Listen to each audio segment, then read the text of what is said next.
Semakin banyak saksi muncul dari kasus Vina dan juga Eki, sepertinya semakin ngebuat masyarakat yakin bahwa para terpidana, baik itu Saka Tatal yang sudah bebas, ataupun juga ketujuh lainnya masih di dalam penjara, plus juga dengan tersangka Peggy Setiawan, mereka ini bukanlah bagian dari pelaku yang menghabisi Vina dan juga Eki pada 27 Agustus 2016. Ada beberapa hal yang semakin lama ngebuat kita semakin bertanya-tanya, apa sih yang dilakukan oleh penyidik, kenapa kok bisa begitu banyak kekeosan kalau memang yang dituangkan dalam BAP adalah fakta dari kejadian, kenapa sekarang banyak sekali yang melakukan pencabutan. Kita akan bahas adalah beberapa saksi yang ini kesannya adalah meringankan para terpidana dan juga sudah merujuk ke satu hal bahwa kasus Vina dan juga Eki memang ada unsur pidananya, bukan seperti narasi dari sebagian orang yang mengatakan ini adalah laka lantas tunggal. Ada satu saksi yang diwawancara oleh TV One yang disamarkan wajahnya teman-teman. Ada beberapa poin yang disampaikan bahwa di tanggal 27 Agustus 2016 di malam kejadian memang betul. Jadi itu adalah sekitar setengah 10 itu memang keadaan sedang hujan deras. Tapi jam 10-an malam memang sudah tinggal rintik-rintik aja. Karena ini ada beberapa kesaksian dari Pak Suroto dan juga Pak Markum, plus juga dengan yang lainnya, ada saling berkesesuaian untuk masalah hujan tersebut. Apakah ini juga berhubungan dengan pernyataannya Mel di TV One yang mengatakan bahwa dia adalah orang yang menutupi Vina dengan jaket tersebut. Oke, kita bahas dari saksi rahasia ini dulu teman-teman. Dia mengatakan bahwa dia mendengar suara teriakan dan kayak ada seseorang yang diperlakukan seperti itu, ditabrak ya, dan itu sekitar jam, katanya berapa itu? Jam 8-an malam, karena memang di tahun tersebut sedang heboh-hebohnya terkait dengan geng motor teman-teman. Si pelaku itu, dia ngedengerin bahwa ada orang teriak-teriak di sana, bahkan kayak cenderung ngebentak-bentak. Mungkin nggak terlalu jelas apa yang dikatakan, tetapi kan intonasi orang lagi marah-marah, orang lagi ngobrol, kita kan bisa merasakan ya, orang yang lagi marah-marah atau berantem pasti intonasinya rata-rata tinggi. Tapi kalau ngobrol ya mungkin akan terdengar bisik-bisik. Dari saksi ini mengatakan bahwa itu jelas dia teriak-teriak dan lagi rame-rame. Tapi setelah selesai dari kegiatan tersebut, aktivitas yang marah-marah dan dugaannya adalah perkelahian tersebut, dia ini baru naik ke flyover tersebut sekitar setengah 10 malam. Pada saat setengah 10 malam itu sudah selesai, nggak ada lagi para pelaku, tapi yang tertinggal adalah Vina dan juga Eki yang jaraknya itu berjauhan dan mereka sudah terkapar di jalan raya tersebut. Itu sebelum jam 10 malam pada saat rame warga yang sudah hadir di sana. Udah nggak ada pelakunya, tapi waktu jam 8-an malam dia melihat bahwa ada motor berjejer di pinggir jalan dan mendengar suara-suara tersebut. Kondisi rumahnya itu nggak jauh dari lokasi TKP dan dia jam 8 malam itu baru bangun tidur. Dan dikatakan juga itu sudah hal yang biasa malam minggu di sana. Area tersebut sering dijadikan tempat untuk geng motor lewat atau melakukan atraksi ini dan itu. Titiknya menurut saksi ini sama seperti apa yang dijelaskan oleh Pak Suroto. Tetapi yang dilakukan prarekonstruksi oleh Dirkrimum Polda Jawa Barat beberapa waktu lalu, itu kan yang dekat area kayak trotoarnya ya, dan itu adalah salah. Jadi beberapa orang mengatakan tidak benar, yang di film itu salah, yang dilakukan prarekonstruksi oleh penyidik juga salah. Tapi kenapa kok bisa miskomunikasi seperti ini? Kalau memang statement dari saksi ini benar. Nah, sementara itu juga ada Markum ya, saksi yang melintas di flyover teman-teman. Markum ini juga mengaku di tanggal 27 Agustus 2016, ya dia juga ngelewatin flyover sekitar jam 10-an malam. Nah, dia bilang jam 10-an malam tersebut sudah rame waktu dia lewat situ. Rumahnya dia tuh nggak jauh dari TKP, hanya sekitar 1 menit pakai motor. Dan dia mengakui bahwa jam 10-an malam itu kondisinya setelah hujan deras dan tersisa kayak rintik-rintik hujan aja. Ini make sense nih keterangannya Pak Suroto bahwa kan dia mengatakan aliran noda merahnya itu banyak banget karena hujan deras. Nah, berarti setelah hujan deras kemudian di jam 10-an itu adalah rintik-rintik. Make sense karena banyak warga di area sana juga yang datang. Kalau hujan deras kayaknya warga juga mungkin tidak sebanyak itu walaupun tetap ada. Tetapi karena sudah rintik-rintik, tipikal masyarakat Indonesia pasti kan penasaran ini ada apa. Pada banyaklah yang datang ke sana. Makanya Pak Marku mengatakan bahwa pada saat dia datang ngelewatin area TKP tersebut di flyover, dia parkirkan motornya itu di tengah jalan karena di pinggir-pinggirnya itu sudah penuh dengan warga yang melihat dari Vina dan juga Eki yang terbujur kaku di situ. Pada saat dia datang jam 10-an malam tersebut, itu belum ada dari kepolisian yang datang. Jadi dapat dipastikan Vina masih bernafas karena kan menurut keluarganya Vina pun juga pada saat mereka ke rumah sakit sempat melihat Vina juga masih menghembuskan nafasnya. Tak lama kemudian Vina lantas meninggal dunia. Nah, setelah hujan besar tersebut, gerimis dan banyak orang, baru beberapa waktu kemudian polisi datang. Jaraknya Vina dan juga Eki katanya nggak berdekatan. Ini sama dengan keterangannya Pak Suroto bahwa jaraknya cukup jauh. Dan sama juga beda dengan prarekonstruksi yang dilakukan oleh Polda Jawa Barat. Sebenarnya prarekonstruksi itu kita belum ada keterangan rilis resmi ya. Apakah itu sebagai indikasi tempat ditemukannya kedua korban atau ada peristiwa lainnya dalam BAP yang belum tersampaikan ke media massa. Tapi ya dugaannya sini kayaknya ada sesuatu hal yang miskomunikasi.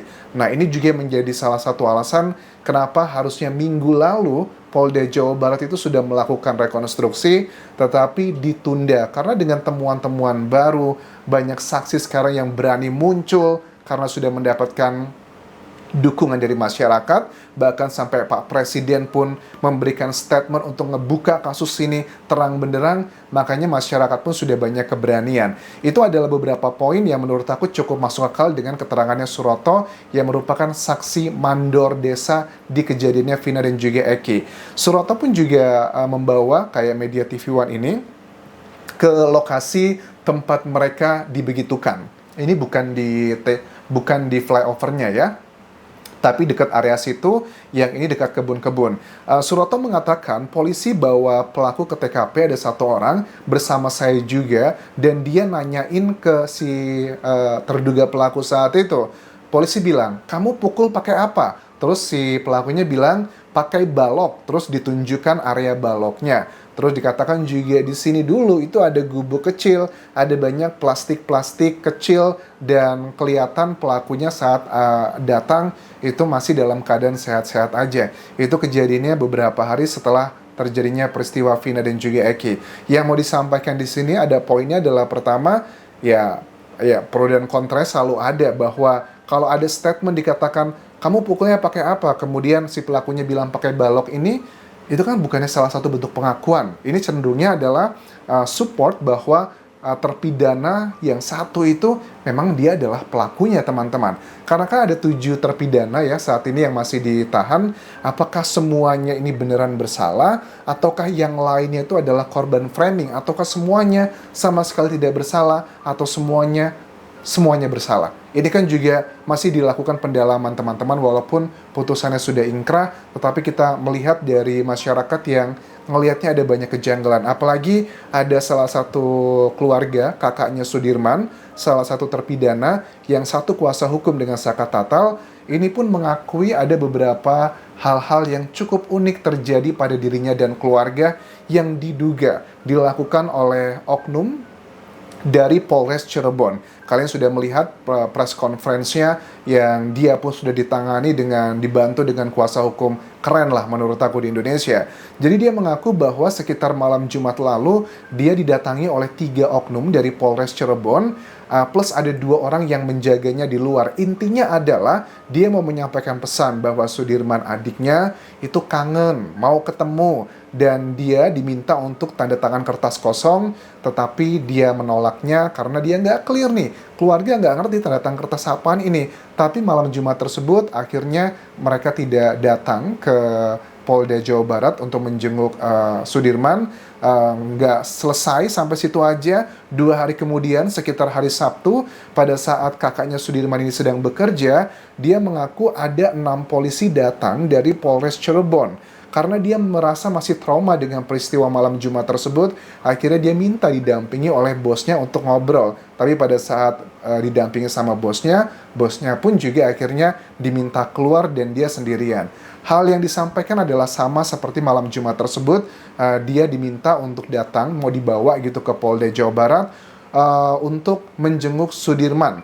Ngobrolnya sekitar 2 jam, proses negosiasi alat tersebut, bahkan ditanyakan, di mana orang tuamu gitu, kita ajak sekalian. Tapi dia mengatakan, saya nggak tahu di mana A, B, C, dan D. Dalam proses tersebut, dia menelpon kuasa hukumnya, Ibu Titin, dan menurut Ibu Titin, jangan sampai kamu ikut dibawa gitu, karena tidak ada surat tugasnya. Akhirnya dia mencari strategi untuk mengulur-ulur waktu. Dia pergi ke minimarket, kemudian naik Grab, tetap diikutin, dan sepertinya Ibu Titin paham apa yang sedang terjadi. Dia menyuruh mungkin dengan strateginya untuk salah satu media TV One untuk mungkin melakukan wawancara, dan ada tulisan TV One-nya. Mungkin itu yang menjadi salah satu alasan dari oknum tersebut tidak lagi mengejar kakaknya Sudirman.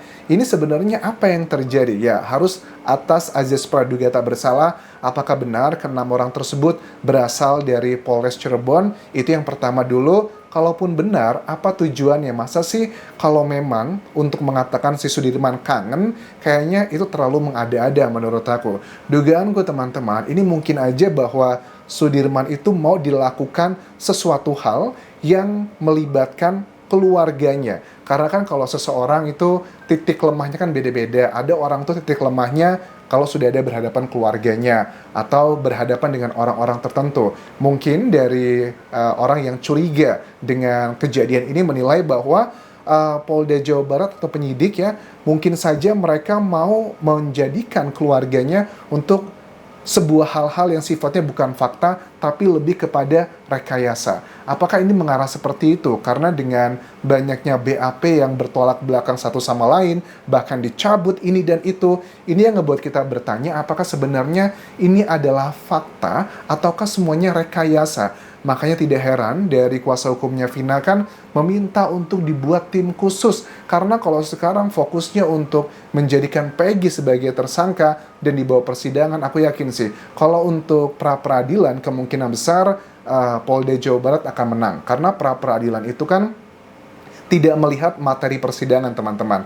Pra-peradilan tuh hanya melihat prosedural. Apakah sudah ada 2 alat bukti atau tidak untuk menetapkan Peggy sebagai tersangka. Kalau sudah ada alat buktinya, ya kelar, langsung pasti akan ditolak. Tapi kalau pra-persidangan itu membahas mengenai konten, apakah alat buktinya itu kuat atau tidak, masuk akal atau tidak, ya itu baru bisa ada harapan kuat. Tapi kalau melihat dari prosedural tergantung dari hakimnya, ya kayak sih bakal kalah ya. Dan pembuktiannya ada dalam persidangan. Bahkan dalam persidangan nanti pun tergantung hakim ya tentunya. Kalau hakimnya menilai bahwa ya sudah ada 2 alat bukti kok, ya jelaslah Peggy bersalah. Tapi kalau hakim meyakini ada beberapa detail yang tidak masuk akal, tidak sekedar masalah alat bukti, ya Peggy bisa aja menang. Kalau seandainya nih ternyata terjadi salah tangkap, baik untuk Peggy Setiawan ataupun 8 orang yang sudah divonis, emang ada konsekuensi buat para penyidik? Jelas ada, teman-teman. Kayak kasusnya dulu yang di kasusnya Rian Jombang kan ya, itu kan pun ada salah tangkap. Kejadiannya Rian itu kan setelah adanya vonis untuk beberapa orang yang kejadian di Surabaya atau Jawa Timur pada umumnya. Tetapi pada saat Rian ditangkap, dia mengakui apa-apa saja yang telah dia lakukan. Ternyata yang itu korbannya sudah ada yang divonis. Akhirnya para penyidiknya pun mendapatkan hukuman. Gak cuman hukuman secara kode etik, tapi juga ada pidananya. Mereka juga dipenjara. Makanya aku paham banget dari Dirkrimum Polda Jawa Barat, kayaknya juga ini serba salah gitu ya. Kalau mereka akhirnya menemukan banyak kejanggalan dan kebohongan atau rekayasa, ini senior-senior mereka, rekan kerja mereka, itu akan masuk ke penjara. Karena ini nggak cuman sekedar kode etik, tapi ada unsur pidananya. Tetapi kalau memang ini adalah pure para terpidana itu sudah betul mereka adalah pelakunya, ya harus dikuatkan, dikumpulkan alat buktinya lagi. Tapi sekali lagi aku yakin dari Polda Jawa Barat, karena ini adalah kasus yang sifatnya adalah warisan, dan saat ini pun sudah menjadi sorotan publik, aku yakin sekali mereka sudah on the track banget sih. Fokus aja apa yang terjadi, dan kita mendukung ya untuk Polda Jawa Barat, Kalau seandainya sudah terjadi adanya salah tangkap atau beberapa hal yang sifatnya manipulasi, jangan malu, jangan takut untuk mengatakan ini ke media massa. Aku yakin masyarakat pasti akan memahami dan juga akan semakin simpati. Seperti statementnya Pak Susno Duaji, jika seandainya ditemukan bahwa para terpidana tersebut tidak bersalah, tersangka juga tidak bersalah, dan mereka dibebaskan, itu juga suatu bentuk prestasi loh dari Polda Jawa Barat, karena kasus ini kan ada dua hal sekarang yang sedang menjadi concernnya masyarakat. Pertama, mencari keadilan untuk Vina dan juga Eki. Kedua, mencari kebenaran atau kepastian atau keadilan baik dari 8 orang yang sudah divonis atau Peggy yang masih menjadi tersangka. Menurut aku kalau sudah clear, itu juga salah satu bentuk prestasi yang bisa kita apresiasi untuk Polda Jawa Barat. Sementara itu yang bisa aku update. Terima kasih sudah menonton. Sampai ketemu lagi di video berikutnya. Tinggalkan like dan juga komen, subscribe channel YouTube ini, follow Instagram, Facebook, dan juga akun TikTokku di Anjas Asmara. Sampai jumpa.